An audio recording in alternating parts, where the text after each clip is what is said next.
Welcome to Suman TV. నేను మీ నాగరాజ్ బైర్శెట్టిని. ఈరోజు ఈ ప్రోగ్రామ్ మనకు స్పాన్సర్ చేస్తుంది ఎకోతేజాస్ విద్యుత్ వాహనాల సంస్థ.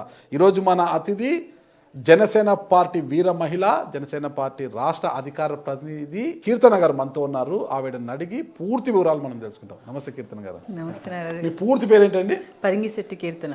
పరింగిశెట్టి కీర్తన గారు. సినిమాల్లో హీరోయిన్ అవకాశాలు వచ్చాయి మీకు? అలా ఏం లేదు సార్. ఏం లేదా? పూర్తిగా ఫ్యామిలీ బ్యాక్గ్రౌండ్ అంతే. మూవీలోకి అట్లంతా ఏం లేదు సార్. అంటే గతంలో ఒక డిబేట్ లో వైసీపీ అధికార ప్రతినిధి రవిచంద్రారెడ్డి గారు అన్నారనమాట, మేకప్ ప్యాకప్ అనే ఒక ప్రాస పాడుతూ ఎంత మేకప్ లో వచ్చారు చూడండి, సినిమాలోకి వెళ్తే బాగుంటుంది, పవన్ కళ్యాణ్ గారిని అడిగి ఒక హీరోయిన్ క్యారెక్టర్ తీసుకోండి బాగుంటుంది కదా అని కామెంట్ చేశారు. ఆ రోజు చూశాను నేను. అది అందుకు అడిగాను అనమాట. ఆ సందర్భంగా అడుగుతాను, పోయి వెళ్ళారా సినిమాలోకి ఏమైనా ట్రై చేశారా అనేది. దానికి బాస్ ఇచ్చిన ఆన్సర్ కూడా మీరు విన్నారు కదా. వెళ్ళి కంప్లైంట్ కూడా ఇమ్మన్నారు కదా మమ్మల్ని. నన్ను పిలిపించి సార్ వెంటనే కంప్లైంట్ ఫైల్ చేయండి, కానీ మీరు అంత నిశ్శబ్దంగా ఆ డిబేట్ ని కంటిన్యూ చేసిన విధానం నాకు బాగా నచ్చిందమ్మా, వెంటనే మీరు ట్రిగర్ ఒక మాట అనలేదు. అండ్ తను బహిరంగంగా నన్ను డిబేట్ కి పిలిచి సారీ చెప్పారు. నేను బాస్ చెప్పారు, నన్ను పిలిచి కంప్లైంట్ ఇచ్చాను. మళ్ళీ బాస్ మాట్లాడారు కూడా. ఇట్లా అధికార ప్రతినిధి గారు ఒక వాచ్ వేసుకొని నీట్గా కూర్చోవడం కూడా, ఒక మహిళని మనము కించపరిచేలాగా మాట్లాడే సంస్కృతి మీ పార్టీలో ఉండడము, అది మీరు అధికార ప్రతినిధులుగా ఉండడం నాకు బాధాకరంగా ఉంది. ఇట్లాంటి సంస్కృతి ఎంకరేజ్ చేయకూడదని చెప్పేటప్పటికే ముందుకే ఆయన ముందు రోజు రాత్రి డిబేట్కి అదే పనిగా రిక్వెస్ట్ చేసి నేను రంపించారు. నేను రానంటే కూడా వచ్చి బహిరంగంగా సారీ చెప్పి, మీ ఇంటికి వచ్చైనా మేము సారీ చెప్తాం, నా కుటుంబ సభ్యులు అస్సలు నన్ను అంగీకరించట్లేదు, సింగిల్ వర్డ్ కూడా నేను ఆయన గురించి ఇంకా మాట్లాడలేదు, వాళ్ళ పార్టీ నేను మాట్లాడలేదు, చూడగానే అటాక్ చేశాడు అట్లే డిబేట్లో. సో వాళ్ళే అరిచారంట ఇంట్లో వాళ్ళు. అసలు ఆవిడ నేను ఒక మాట అన్నారా? హైకమాండ్ కూడా అనిందంట, కీర్తన గారు లిబరల్ గా మాట్లాడతారు, ఆమె ఎప్పుడైనా వ్యక్తిగత కామెంట్స్ చేయరు, సో ఇలాంటి మాటలు కరెక్ట్ కాదు అని ఆయనకి చెప్పారంట. సో ఆయన డిబేట్ మొత్తం అపాలసీస్ చెప్తూ, నేను ఏ ప్లాట్ఫామ్కి వచ్చినా నేను చెప్పడానికి సంసిద్ధంగా ఉన్నాను, అండ్ మీ దగ్గరకు వచ్చి నేను సారీ చెప్పడానికి సంసిద్ధంగా ఉన్నాను, మీరు కంప్లైంట్ చేశారు దానికి కూడా నేను ఒబే చేస్తానని బహిరంగంగా సారీ చెప్పాడు. ఆ సమయంలో అంటే మీ యొక్క మేకప్ గురించి, మీ డ్రెస్సింగ్ గురించి, పెద్ద మేకప్ ఏం లేరు ఆ రోజు, మామూలుగా ఈ రోజు ఎలా నల్ల ఉన్నారు, ఆ మీ డ్రెస్సింగ్ గురించి మాట్లాడినప్పుడు మీ మనసు ఎలా అనిపించింది? ఇంత నీచంగా ఇంత చిల్లరగా ఎలా వీళ్ళకి ఉంది ఆలోచన అనిపించింది. కానీ నేను ఆయన్ని సెకండ్ టైం అనుకుంటా చూడడం. ఆయన నాతో ఫస్ట్ డిబేట్ కూడా చేశారంట, నాకు తెలియదు ఆ విషయం, చేశారంట గతంలో కూడా, నాకు అది గుర్తుకు లేదు. నేను ఫస్ట్ టైం ఆయన చూస్తున్నాను అనుకున్నాను. ఎవరబ్బాని మళ్ళీ ఎంక్వైరీ చేస్తే ఆ బ్లీచింగ్ పౌడర్ లో మైదా కలిపిన వ్యక్తి ఈయనే అని చెప్పారు. సో ఈయన ఫేమస్ సెలబ్రిటీ అనుకుని ఆయన కూడా నేను రానన్నాను. నెక్స్ట్ డిబేట్ కి పిలిస్తే సారీ చెప్పడానికి పిలుస్తున్నారన్న కూడా నేను రానన్నాను. కానీ రాగానే అపాలజీ చెప్పారు, చేతులు పట్టుకొని చెప్తున్నానమ్మా, నాకు మా ఇంట్లో వాళ్ళు నన్ను మాట్లాడటం లేదు, బికాస్ ఆ అమ్మాయిని అలా మాట్లాడటం కరెక్ట్ కాదని. నన్ననే కాదు సార్, ఎవరినైనా మాట్లాడకూడదు. ఇప్పుడు ఒక పొజిషన్లో ఉన్నప్పుడు మేము దానికి తగినట్టు నీట్గా ఉండడం మా duty.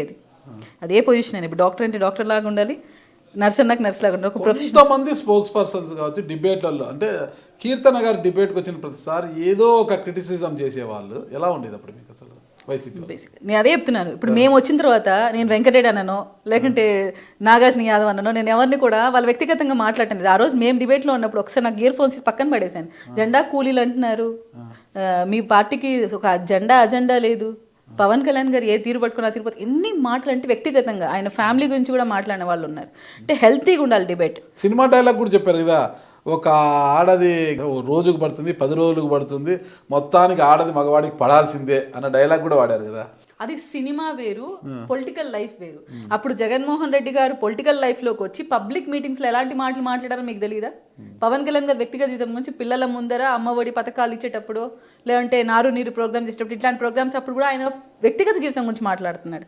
Is it necessary to speak all these things? మీరు చెప్పండి. పిల్లల ముందర అది మాట్లాడారు. మొన్న కడపలో ఒక ప్రోగ్రామ్ జరిగింది పిల్లలకి, ఎలాంటి మాటలు పవన్ కళ్యాణ్ గారు మాట్లాడారు, ఎలాంటి అవేర్నెస్ క్రియేట్ చేసే ప్రోగ్రామ్స్ చేస్తున్నాం మేము. సో అది అవసరమా? రాజకీయాలకు వాళ్ళ వ్యక్తిగత జీవితం అవసరమా? మా ఇంట్లో మేము ఏం చేస్తున్నామో మీకు అవసరమా?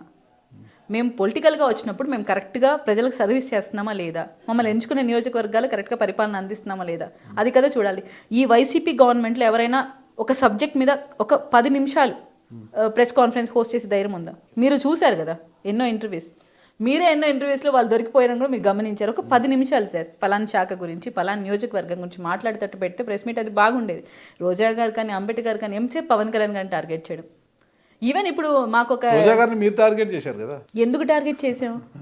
బీసీ గర్జనలు పెట్టేది, కాపు గర్జనలు పెట్టేది పవన్ కళ్యాణ్ గారి వైఫ్ గురించి వాళ్ళ పిల్లల గురించి మాట్లాడడానికి రోజా గారు.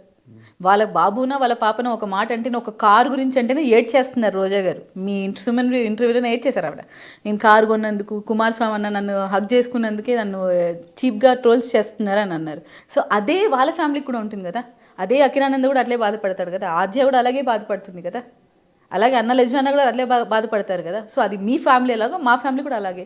నన్ను ఎన్ని ట్రోల్స్ చేయించారు, నా ఫొటోస్ మాఫింగ్ చేసి సైట్స్లో పెట్టినవి ఉన్నాయి, ఫోన్ నెంబర్స్ ఇచ్చినవి ఉన్నాయి, అక్కడ ఎన్ని కాల్స్ ఎన్ని ఫొటోస్ మాఫింగ్ చేసి మేము ఎంత బాధపడ్డాం. రీసెంట్గా మా ప్రభుత్వంలో కూడా చేశారు, మా ఫొటోస్ మాఫింగ్ చేసి పెట్టారు. సో మేము కంప్లైంట్స్ ఇచ్చాం, అందరూ బాధితులమే, ఎవరు దాన్ని సమర్థించట్లేదు. కానీ నువ్వు చేసేటప్పుడు నీకు తప్పు కనపడినప్పుడు, మేము నీ మీద అటాక్ చేసినప్పుడు అది తప్పు కనిపించకూడదు అంటాను నేను, రోజా గారికైనా ఎవరికైనా. అందరూ బాధితులే కదా, అంటే గతంలో జరిగిన విషయాలపైన ఇప్పుడు అందరి మీద కేసులు పెట్టి కేసులు బనాయిస్తున్నారు కదా, మీరేం కేసులు పెట్టలేదు ఎవరి మీద? కేసులు పెట్టాం, కనీసం ఇప్పుడు రవీంద్రనాథ్ గారు మీరు కేసు పెట్టారు, ఏం యాక్షన్ తీసుకున్నారు గత ప్రభుత్వం? ఆయన సారీ ఇప్పుడు ఈ ప్రభుత్వంలో కేసు పెట్టలేదా? నేను ఇంకేం ఫాలో అప్ చేయలేదు, ఎందుకంటే బహిరంగంగా సారీ చెప్పారు బాస్ కూడా, దాన్ని ఇంకా అంత ఇగ్నోర్ చేసాం, మేమేం అంత పట్టించుకోలేదు. మేము ఇప్పుడు ప్రజాక్షేమంలో డెవలప్మెంట్ మీద కాన్సన్ట్రేట్ చేస్తున్నాం, పాతను తవ్వుకునే పని అయితే మేము చేయట్లేదు. కొందరు విపరీత స్థాయిలో ట్రోలింగ్స్ చేసి అధ్యక్షులనే టార్గెట్ చేశారు కాబట్టి వాళ్ళని ఇప్పుడు ఖండించే ప్రయత్నం చేస్తున్నాం. నేను అది కూడా చెప్తున్నాను మీకు. రాజకీయాల గురించి ఇంత తెలిసిన మీరు ఎందుకు వచ్చారు అసలు రాజకీయాలకి? ఒక ఉన్నత కుటుంబంలో పుట్టారు, ఒక సైంటిస్ట్ వైఫ్ మీరు. నేను కళ్యాణ్ గారి సిద్ధాంతాలను నమ్ముతాను సార్, ఆయన్ని గౌరవిస్తారు. సో ఆయన వల్ల మార్పు వస్తుంది అని బలంగా నమ్మిన వ్యక్తిని. అలాగే కుటుంబంలో కూడా ఒక్క హస్బెండ్ ఒక్కటే ప్రోత్సహించిన వ్యక్తి. ఈ ఇరుపక్కల అత్తగారి ఇళ్ళలో కానీ అమ్మగారి ఇంట్లో కానీ ఎవ్వరు ప్రోత్సహించలేదు, ఓన్లీ సింగిల్ పర్సన్ ప్రోత్సహించారు. సో అప్పుడు చాలా స్ట్రగ్లింగ్ పీరియడ్ ఆయనే. కానీ వీళ్ళు బెదిరించే బెదిరింపులు, అమ్మాయిని ఇచ్చేసేస్తారు, అలా చేసేస్తారు. రాయలసీమ రాజకీయాల్లో మహిళనే బెదిరిస్తున్నారా? ఆ టైంలో మేము జస్ట్ జిల్లా కమిటీలో ఉన్నాను. సో అప్పుడు జగన్మోహన్ రెడ్డి గారు పీక్స్లో ఉన్నారు ఆ టైంలో. సో మాటే శాసనంగా అరెస్టులు, ఇబ్బందులు, ఎక్కడికక్కడ కట్టెడ్లు, దాడులు అన్నీ జరిగేవి. సో ఈ అమ్మాయిని వదిలేస్తున్నాం, అమ్మాయిని ఖచ్చితంగా చంపేస్తారు, అట్లా ఇట్లా అమ్మాయికి ప్రాబ్లం ఉంటుంది. అంటే మేము రాయలసీమ ప్రాంతం, కొంచెం బిజినెస్లు పాడు ఉంటాయి అమ్మ వాళ్ళకి, దాని మీద ఎక్కడ అటాక్ జరుగుతుందో, ఈ అమ్మాయి వల్ల అందరూ సఫర్ అవుతారని చాలా భయపడ్డారు. సో ఆన్ దట్ టైం నాకు కొంచెం గట్టిగా పట్టుకున్నాను నేను, లేదు మనం ప్రూవ్ చేసుకుంటే కదా.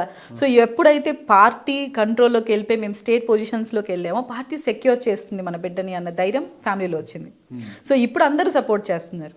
ఆన్ దట్ టైం అదే నేను అంటున్నాను, అది మనం స్ట్రగ్లింగ్ లో ఉన్నప్పుడు మనకి ఎవరు సపోర్ట్ చేయరు, అప్పుడు మనమే ధైర్యం చెప్పుకుని ఆ రోజు నేను అందరూ వ్యతిరేకించిన, లేదు నేను నమ్ముకున్న సిద్ధాంతం కరెక్ట్, నేను ఫైట్ చేద్దామని నిలబడ్డాను. దేవుడు నన్ను ఈ స్థాయిలో నిలబెట్టాడు అనుకుంటాను.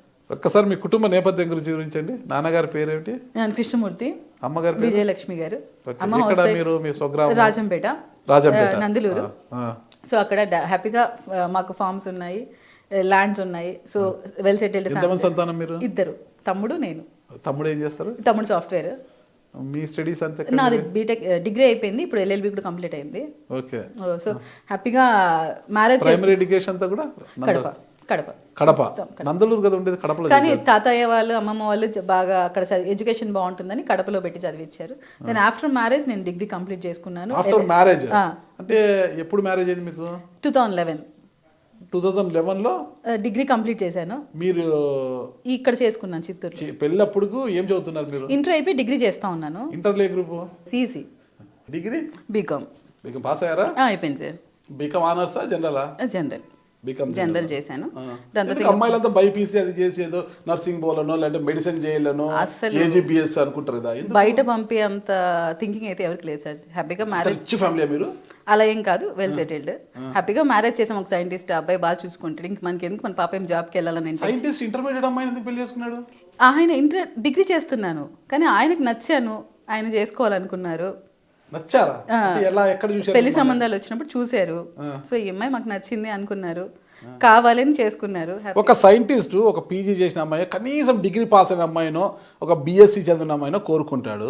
ఒక సైంటిస్ట్ వచ్చి డిగ్రీ ఇంకా ఫస్ట్ ఇయర్ చదువుతున్న అమ్మాయిని ఎందుకు నచ్చాడు? అది ఆయన అడగాలి, నన్ను అడిగితే. మా ఫ్యామిలీ ప్రపోజల్ వాళ్ళు వచ్చారు, చూశారు, నాకు పాప నచ్చింది అన్నారు.